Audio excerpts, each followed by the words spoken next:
Hello and welcome. This is episode 4 of my Fintech Founders Firesides, and today I'm going to be talking about the launch phase of the product lifecycle. With me, I've got Zitah from Predictive Black. Zitah is currently in the launch phase of her product journey, looking to bring treasury and cash management into the 21st century. Hey Zitah, how are you doing? I'm really well, Jazz. Great to be here. Thank you. Cool. It'd be great if, for anyone new, for anyone who doesn't know you, and for anyone who hasn't come across Predictive Black, to give a brief intro about yourself, like what led you to the journey, like what led you to this point, and a bit about Predictive Black, what problem it's solving, who the customer base is. Yeah, lovely. So I'm a first-time founder, actually. So I wish your series had been around when I started my journey, in which case I wouldn't have made as many mistakes as I inevitably made. But I'm great. I'm glad to be a part of it now. So I've had multiple careers, actually. So whilst I'm a first-time founder, I've actually spent a large part of my career in and around financial services. So that feels kind of like a natural home for me. But I started out in advertising. Super exciting place to be when you're young. You get to do lots of great things, TV shoots, really glamorous, really exciting. Everybody wants your job. I mean, it's no exaggeration to say everybody wanted my job. And then gradually, the excitement starts to get a little bit less and you tend to do all the really boring stuff. So then, you move on. I moved into government. So I went from super excited into government communications, which a lot of people may not see as exciting, but I actually really enjoyed. There was a lot of really positive things, and the UK civil service is much maligned, but I had a great time, learned huge amounts, lots of brilliant people, and then moved into financial regulation. So again, I sort of went from really exciting, the dinner party circuit envy kind of career, slightly downhill a little bit in terms of, who do you benchmark against? Possibly a lawyer at this point, moving into regulation. And then moved into consumer lending and worked for a huge VC firm doing consumer lending across Europe, which actually took me to lots of great places. And I met my co-founder, Mike. We worked together there. And then we decided that we liked working together, which is a rare thing, actually. Normally, when you've worked in a company, you kind of go, yeah, great, see you, bye, when you leave. But this time we didn't, and we still enjoy working together. So we thought we could do something around. So we had a treasury system in our old world, which didn't perform anything. It didn't seem to work for treasury and it didn't work for us. And we couldn't quite fathom why we were all kind of tied to this thing. So we spent a bit of time thinking, well, there's got to be something here for sort of medium-sized businesses who need a treasury system, but they don't have the cash to go do a big one. And the small ones don't really work so well. So what could we do? And then we met our other co-founder, Chris, who is machine learning, AI, product crazy, really, really interesting guy who wanted to use data, big data. So we kind of went, well, if we put together macroeconomic data and market data, and how do we help people manage their cash better in their businesses, what could we come up with? And so Predictive Black was born. And it was born out of a desire to help people get better at forecasting, basically, and not just forecasting like plus or minus 5%, which is, easy enough to do, and an Excel spreadsheet can take you there, but actually genuinely forecasting, predicting for your sector and your business in your sector, what the likely outcomes are going to be. So we took a lot of time building our industry analysis. We were just about ready to launch, gone through testing, and then wham, we got slapped with a pandemic. So launch got delayed, basically, quite significantly, because nobody really can do a predictive-based forecasting software in the middle of an entirely unpredictable event. And so that really, I think, as a launch, as in any business, and I'm sure you've come across this from the others that you've spoken to, it's been a challenging time. Yeah. So I suppose, you must have learned a lot from that, from this in terms of those scenarios. What was it the scenarios and that like massive spanner in that predictive element that led you to kind of postpone the proper launch of it? There was that, because kind of fundamental to what we offer is that we look at your business relative to your sector. So we take sector information and we then look at your clients and your suppliers, and we look at your past performance. So we bring all of these different elements together, and then we create the algorithm that says, and therefore here's what we think is going to happen. So we predict your month-end cash will look like X on this basis. So when you throw this enormous spanner into the sector base of your proposition, then that's challenging. But also, we didn't know how it would play out, because clients and suppliers as part of the forecast, and that was fundamental to how we created the product, actually. So you could have, like lots of people have said, the dreadful pivot word, but lots of people have done it, where you could have just stripped it all out and gone, you know what, we'll just chuck out there a regular plus or minus 5% forecasting software and have at it. You could have done that, but that would have fundamentally undermined what we thought we were trying to build. And I think as a founder, there is that kind of concept of founder heresy, isn't it? Where you have to challenge yourself and go, no, I'm just going to chuck it all out now and start again. And we did do some of that. We had to really, have a long, hard look at ourselves.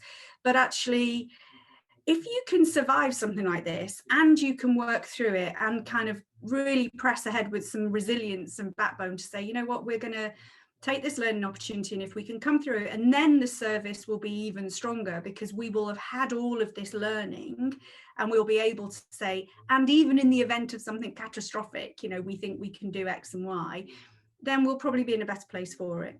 But that took a lot of soul searching and a little bit of nerve, I have to say. Yeah, I mean, I can imagine it's and again, but I suppose the upside of it is that you did get those learnings, and I suppose you would never have got those learnings any other way, because again, it's as much as you can model things, you can't model the absolute unknown like this, because no one's coming. So no, I think the other thing that happened, and and this is a very practical thing, is that a lot of the conversations we were starting to have with potential clients just stopped. That got switched. I mean, it was literally an overnight kind of everything dried up. And so I think there's a lot of companies would have experienced the same thing. I think if you're established and you can carry on, then they had a very different experience. But if you're launching something new, particularly that has prediction and machine learning as part of its offering, the people we were talking to didn't know what their own future looked like. And certainly investing in a new piece of software and kind of going through that was not high on the list of priorities at that time. So even if we'd have tried to just press ahead regardless, I think we would have really struggled. Yeah, but I think everyone had a stop, reprioritize everything moment around March, April, May time.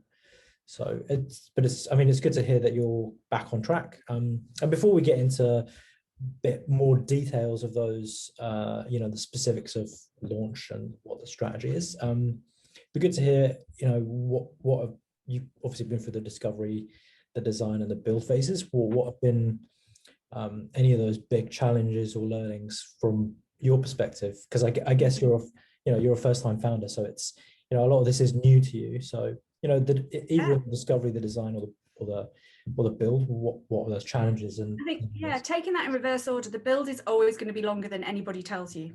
Like, even with the best will in the world, the build is never the time you estimate. It just isn't. And it's probably 200% more than you estimate. I mean, it's not even like 50% longer. It's going to be ridiculous, particularly if you're doing something different and you're creating something different. If you're not taking an off the shelf, you're not going through one of the existing pieces of software that's out there and you're just layering your kind of filter over it. We were building something completely different from scratch and creating our own way of looking at the world. So the naivety at which you enter the build phase is something that you learn at your actual cost. I mean, it's expensive. So I think having that brutal energy and view of build is really important. And also, I think the thing I learned is knowing when to stop. And actually, one of the big lessons for me is that, I'm focused on like the commercial elements. How do I market? Where am I going to get my partnerships? What's going on over here? And it's really easy to kind of take your eye off. Well, hang on, that little piece of the project that was meant to be done in 2 weeks is still going 6 weeks later, and you can't let that happen. Actually, you just have to be ruthless and go in and go, stop, forget it, it's not working. You've cost me 4 weeks, I don't have 4 more weeks. So we either go with it as it is, or we remove it, full stop. And I think having that real brutality, actually, because everyone's so passionate. I mean, the passion people can have about something when you're building something is insane. We fell out over the shape of a button. I mean, that's crazy, isn't it? Who would have ever thought that I'm sure everybody who's paying attention to this and, people you've spoken to will recognize that moment. But there are things, through the design phase, certain things were important, and then, they carry on being important. But then if they don't work when you test them, you've got to let them go. I think there's a real tendency when you're creating something to believe you're right. But if it doesn't survive the first engagement in army terms with the enemy, the clients or the test clients go, oh, that's clunky or whatever. You can't be offended. It is clunky. Change it. Don't be precious. It's really interesting how precious you can get. Shape of the button. No, has to be rectangular. What? Why? I think I also think some of that comes down to maybe personality types, and there's is it the Myers-Briggs, the ENT? Yeah. I think some of it comes down to that, because I'm very much, I will look at something and realize that I'm spending too much time on this thing, and I'll realize the cutaway point. It'll be like 3 days looking at something, playing around with it, coming up with different scenarios, and I'm like, 3 days is way too long to spend on this thing. Okay, stop. I've done 50 versions. I'll pick one. Yeah. Move on. Yeah.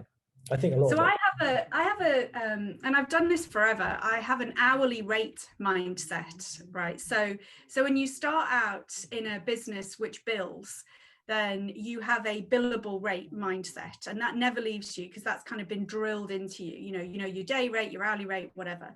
So I mean, I used to think about this a lot when there were meetings in government, and I'd look around the room and I'd be like, you, right? So there's 12 of us, and our average hourly rate is da da da da, and it's awful, it's dreadful, isn't it? Because I'm placing an actual financial value on the people in the room, and therefore the output I expect. So I do that now, with what we're doing, and I'm thinking it, and I'll look at it and go, okay, well, 3 founders, we've all really senior executives. So if we were being paid for this, our hourly rates would be this. So even 5 minutes talking about this is a waste of money. Like, what are we doing? So, I think if you've got that mindset, then that's quite hard for someone who's super passionate and wants to spend 3 days on something to take on board, So you have to find some common ground, but equally, time is still money. Even if it's your own money that you're investing, it's still expensive. Yeah. And I suppose it's it's easier to attach a monetary value to the hour, rather than say, don't waste an hour. Sometimes it brings it to the forefront of your brain when it's like £2,000 an hour. Like, imagine that. Now, if you spend an hour on something, would you be happy to dip into your account and give me £2,000? No. Exactly. And I think we lose sight of that a little bit when you're creating your own business, because you've got a different purpose, a different goal in mind. So you slightly, or at least in my case, I slightly lost sight of it. So when it came at me, like with the speed of a train, I was like, oh my God, I really need to get back on board with this. And I think that's kind of a big lesson. I think it's, throughout the whole phase, having that laser sharp focus. And you read all the books tell you to be focused on the outcomes and stuff, but it's quite hard to stay focused.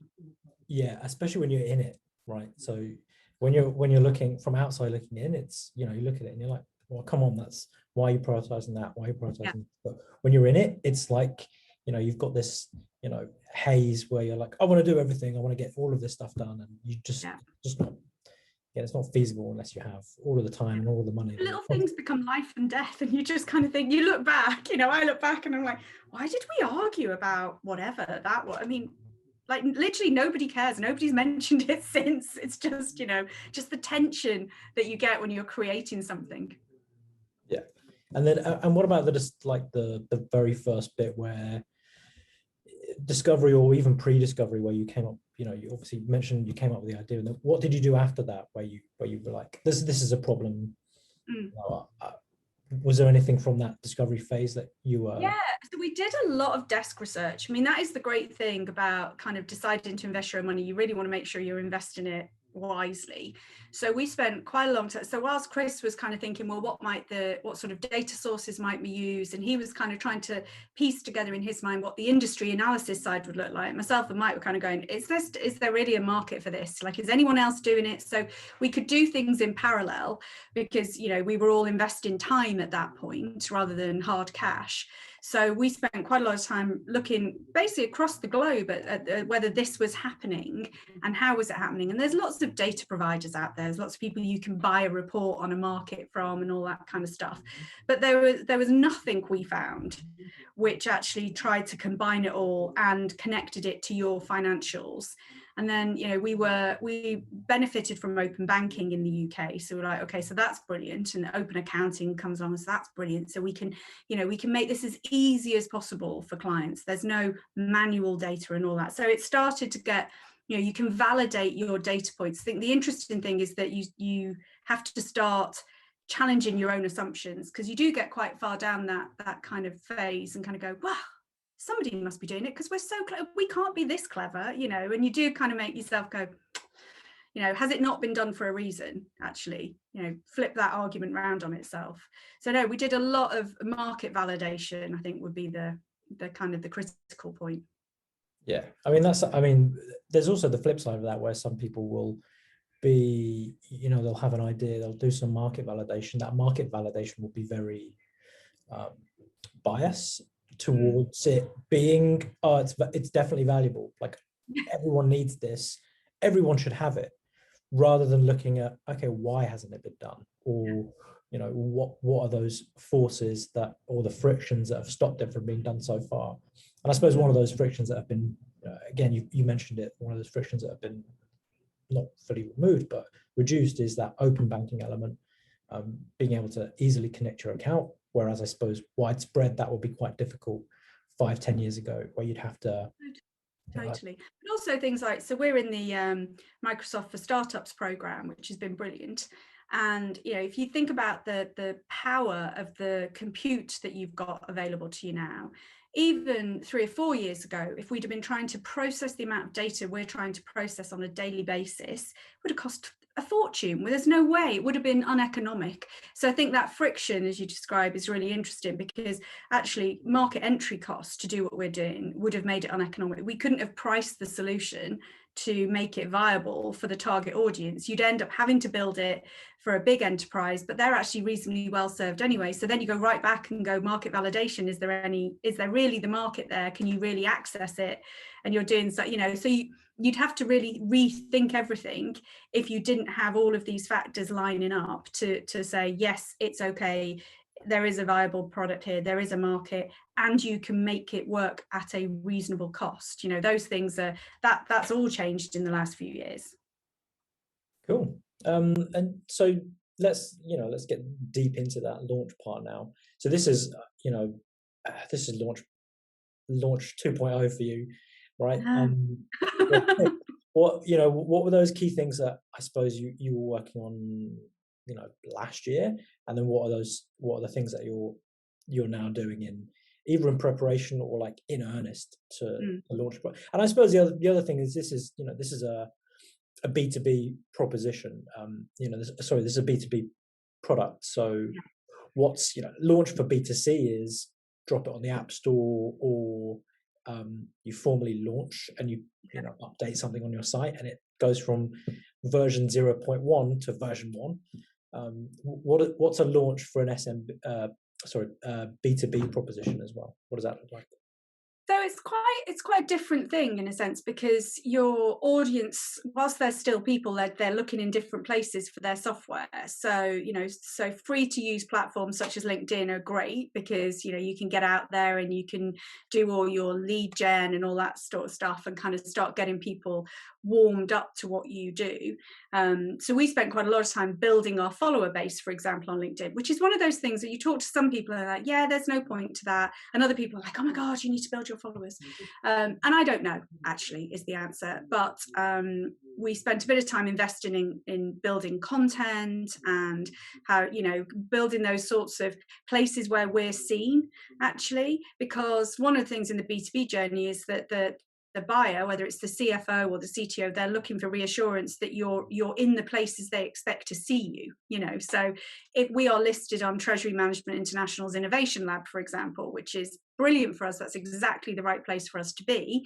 So as a point of reassurance, when people are searching you and going, well, who are these people? Can I trust them with my financials? You need to be where they expect you to be. So we spent a lot of time building out, from a launch perspective, who do we need to be seen with, and how do we get ourselves in that consideration space? So it's a slower burn, I would say.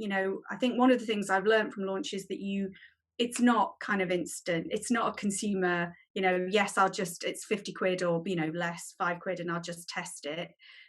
It is very much more invest that time. And these conversations can be 3 months, 6 months. I've got one going on now. It's just kind of come back post-pandemic.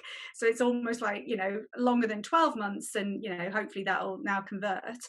But you have to really think about being seen where your audience is looking and being relevant to them, so it's no point me talking all sorts of stuff about, I don't know, what would be irrelevant, Dominic Cummings, who cares? It's about, what's happening, like the Pets at Home story, and how fantastic that they have had a great pandemic, sort of pandemic pets. That's interesting, because I can look at my sector data and go, yes, and here's how we can forecast what's going to come in that sector. So be meaningful, be relevant, all those sort of marketing kind of buzzwords. And then really focus on why someone should have a conversation with you. And as the recipient of a lot of sales messages, I find it a little frustrating when somebody just sends me an email that says, I know what I do is going to be great for you, and therefore book in 15 minutes and I'll show you why. And I'm like, delete, no, whatever. So, because there's no meaning to me. You don't know my business. You don't know why. You've not given me anything. And so I spend quite a lot of time thinking about what would add value to that person's day, and how might I be able to give them a reason to say yes to meet me. And that, from a launch perspective, is it's a grind, actually, in terms of thinking about that, because you've got to make every connection count. Yeah, so it sounds like there's a lot of preparation, a lot of more on the business development side, because the product exists and it can be accessed. I guess it's a SaaS product, so you get an account, you link to it, so it can be accessed and it's live. It's live, it's launched, but nobody knows about it. So technically, is it really launched? Like if I launch a website and no one hears about it, no one knows about it, it's launched, but is it really launched? Because it's there, but no one knows about it. So yeah. And so when, if I track some of our awareness stuff and think about, who are we seeing? We're doing a partnership at the moment with an accounting software, and we'll have part of what we do embedded into their dashboard, and their clients will be able to click on it, go to a widget and all that kind of stuff. So that's super interesting.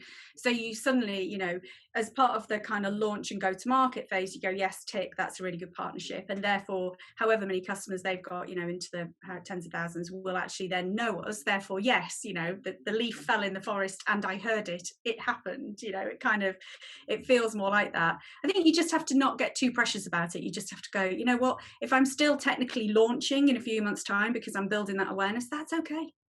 Yeah. Awesome.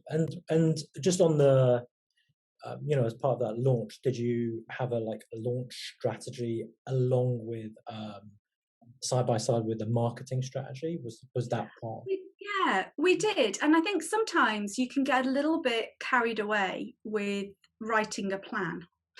And God, I need to have this, and I need to have a content calendar, I need to have it all scheduled, I need to do, you can get really focused on the planning and the detail, but sometimes things happen that accelerate it. Sometimes there's a great opportunity and you just have to go for it, and it doesn't fit with your plan necessarily, but you've got to be able to respond to circumstances, and that happens a lot.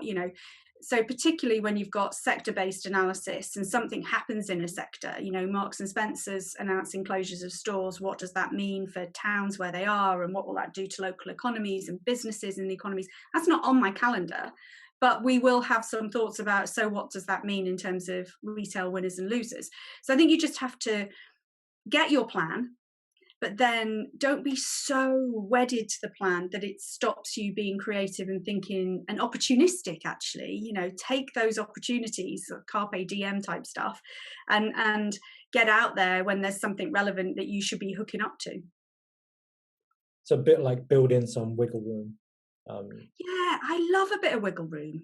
I do. Well, because then I don't feel bad if I get distracted by something else that's come along. It's like it's the distracted person's kind of get out of jail free card. This is my wiggle room moment. Thank you, Jazz. I'll print some of those cards out and send them over. That would be great, actually. Actually, you should send those to everyone. Anyone launching a business needs some wiggle room. Give yourself some wiggle room, some space to think. Time out wiggle room card. Like, yeah. Set it as your background or your status on. Awesome. I'd buy them. So I suppose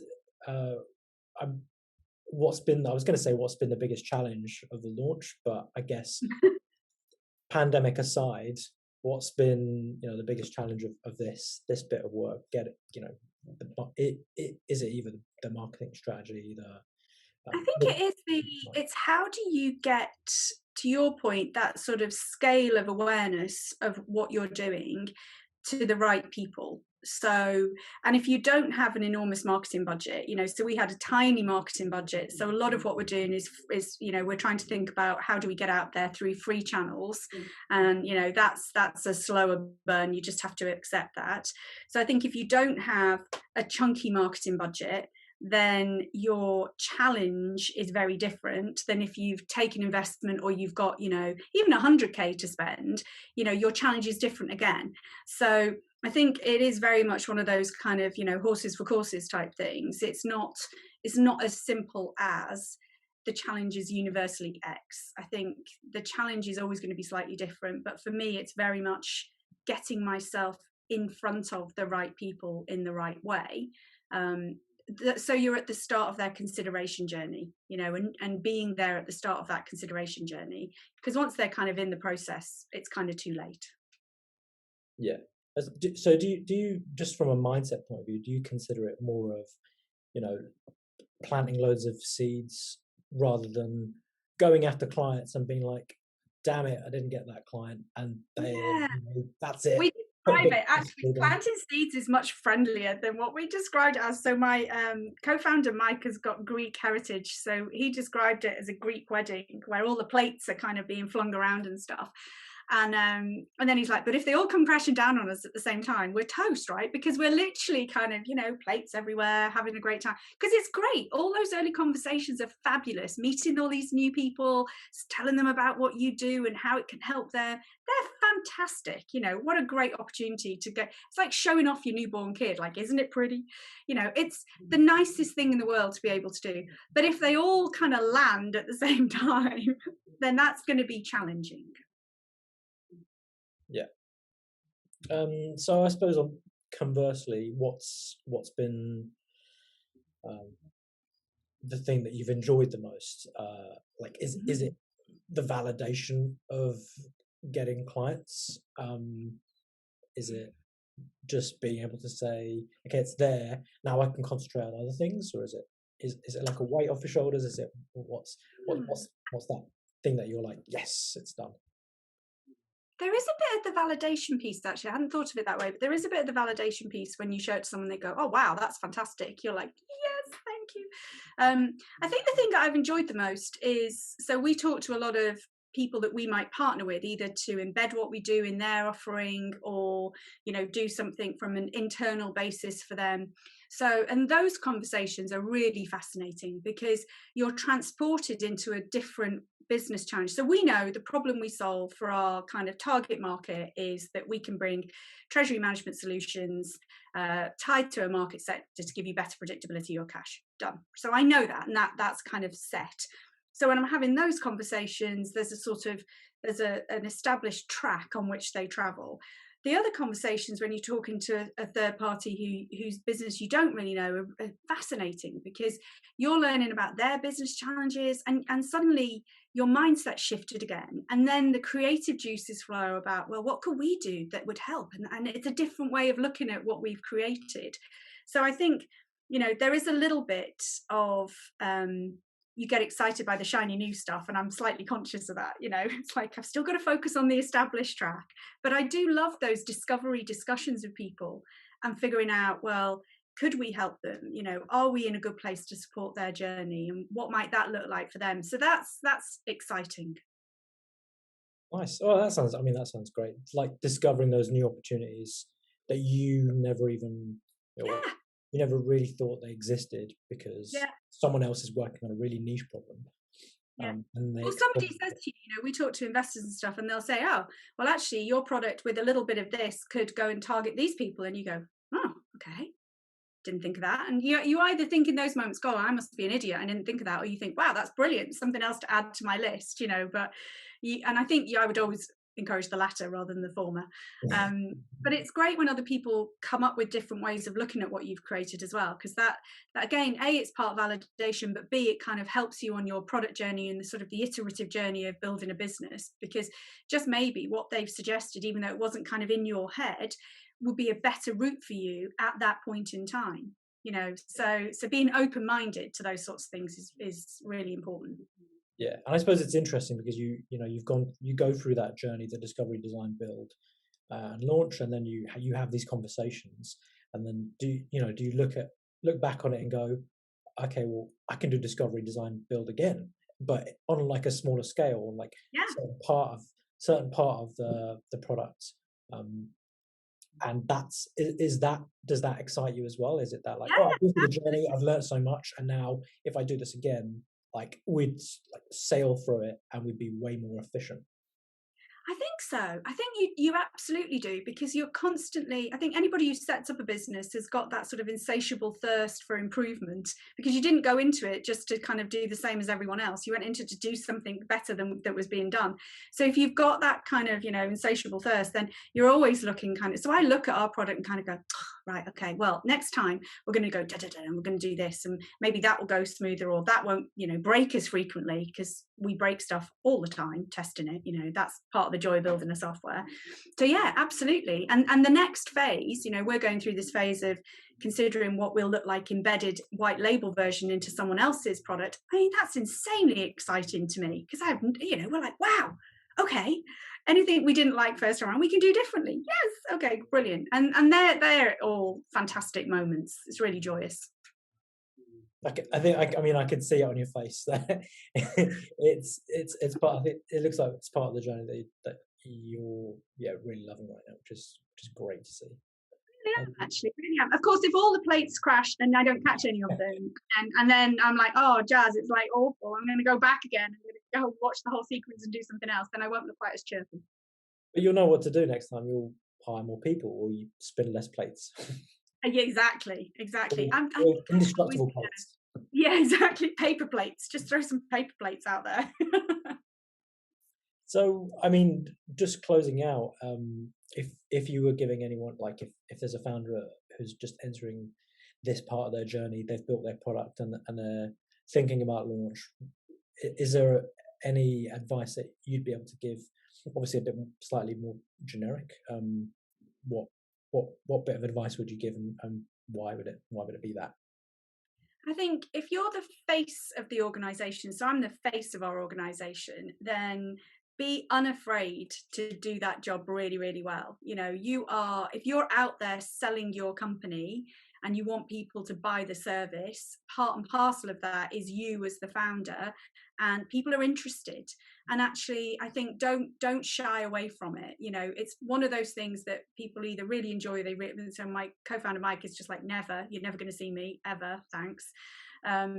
but be really, really, really prepared to put yourself out there, and be prepared. It's like writing a book, be prepared for rejection, be prepared for acceptance, but take it all in your stead, because actually it's all part of the journey and you will be better for it.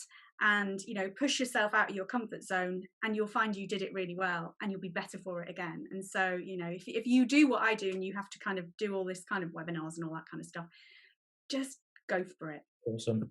I really appreciate the time you've given up, Zitah, and it's been a great conversation. Thank you. Is there anything else you'd like to close out with? I'm just looking forward to seeing the other sessions, actually.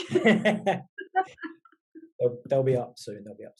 Awesome. Brilliant. Thank you, Jazz. I really appreciated it. Have a great day and enjoy the weather. Thank you. Cheers.